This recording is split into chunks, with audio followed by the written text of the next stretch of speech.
Hello there and welcome to my channel Novice Modelling and the Midlife Crisis.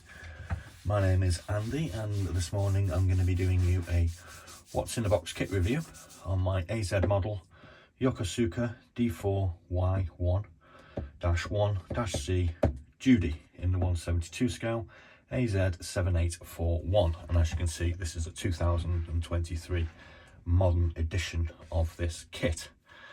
And just to give you a little brief history of this, the original moulding of this was produced by AZ in 2012, and they've reboxed and updated it on numerous occasions, and you can get a variety of different aircraft, including a night fighter version of this. So there's plenty to go at. I paid £18 for this, so it's not exactly cheap, but I've already had a quick look for myself, and it's quite a nice little kit actually. So probably worth a go if you fancy building a Japanese fighter. Sorry, a Japanese aircraft.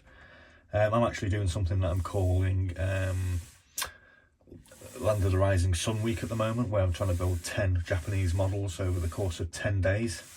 This is going to be number 8 in the series, and I'm going to start building this afternoon. So let's kick into the box and have a quick look at what we're getting. That's my Kit Kat for eating later, Japanese version. I'll open that up and you can have a look at it in a bit. So what I'm going to do is quickly read through the blurb that this AZ models provide. So let's get on with that. The YOKOSUKA D4Y1 Suisei, allied name Judy, Navy carrier dive bomber, was operated by the Imperial Japanese Navy. The D4Y was one of the fastest dive bombers of the war, and only the delays in its development hindered its service, while its predecessor, the slower fixed gear Aichi D3A, remained in service much longer than intended. Despite limited use, the speed and range of the D4Y was nevertheless valuable, and the type was used with success as a reconnaissance aircraft as well as for kamikaze missions. The D4Y was faster than the A6M0, and some were employed as D4Y2S night fighters against Boeing B-29 Superfortress bombers late in the war. The night fighter conversions were made at the 11th Naval Aviation Arsenal at Hiro. Each D4Y2S had bomb equipment removed and a 20mm Type 99 cannon with its barrel slanted up and forwards slightly to the German Schrage music installed in the rear cockpit. Not sure what that is. Additionally, some examples are also carried two or four 10cm air-to-air rockets under the wings. However, the lack of radar for night interceptions, low climb rate and the B-29's high ceiling limited the D4Y2S's effectiveness as a night fighter. Little is known of their operations. Kind of interesting, he went on about the night fighter, which I have said is available. Didn't really go on very much about the dive bomber version, which is what we've got here. Oh well, never mind.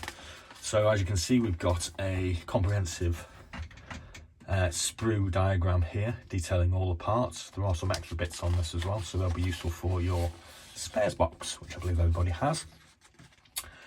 First off, in the instructions, they're kind of a little bit basic, but I mean I think they're all you really need to see. We have the construction of the cockpit area, and I've kind of noticed on this you've actually got some oxygen tanks, or I'm guessing they're oxygen tanks anyway, to actually pop in the cockpit for the pilots.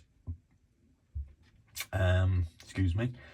We're basically going to put all our bits, including this bit of radio equipment, onto this floor area of the cockpit, and we're going to seal the fuselage around it, build our wings, put our fuselage on top, move on to the assembly of the tail, add our propeller and our engine, and then we're going to attack our landing gear, which you can have up or down. We've got a few little extra parts to put in the cockpit area, including our rear facing machine gun. Then we're going to put our cockpit canopy on, which has got a lot of little glass panels on it. That'll be a lot of fun trying to paint that one up. I don't particularly like painting canopies, but as a novice it's one of the real sort of binds of things that you've got to learn, I suppose. And then we get a finished article. You can actually see here we've got two variations with the nose with a sleek finish and a short stubby version. So we'll have a look at the parts for that as well. And there we go. So let's have a look at the decal sheet. And as you can see, we get a wide variety of Japanese roundels. We get this nice Japanese flag marking. We get a variety of smaller pieces and a blue fuselage band. I'm not going to take this out of the box and out of the packet in case it gets scratched, but here we have our cockpit, and we have a couple of variations for the rear facing machine gun. And that's that bit. Now, I've never actually had a good look at an AZ model before.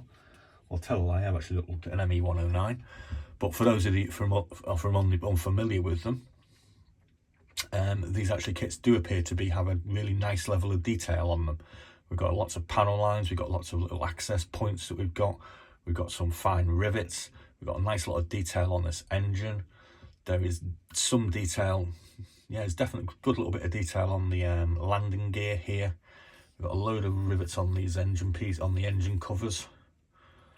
It's a really nice looking, tidy little kit, in the opinion of this novice anyway. You know, we've got some grill on this, probably a vent of some sort. It's probably going to go up the front here. It all looks quite nice. There doesn't seem to be any excess on it. I can't see any issues with the plastic, with the moulding or anything like that. So it's a nice, tidy little looking kit. Here we can see the undersurface of the wing, and you can see probably quite clearly all these access panels, which are really, really nicely done. We've got a lot of little fine rivets along the fuselage as well. Got a little bit of detail on the floor of the cockpit. There's those oxygen cylinders that I think that we've got. You can actually see a nice lot of detail on this machine gun as well, which is quite interesting. Yeah, I did pick that out quite well. And these wheels are really, really nice. I like these wheels. They're really good. No tread on the wheels, but I mean, that's not on the tyres, but that's not a big deal. These parts here are these are the wheel wells, which obviously you have to attach in here. That's quite a nice touch. I'm not seeing wheel wells to be added, I don't think, previously. But again, I'm just a novice, so you know, a lot of these things are new to me.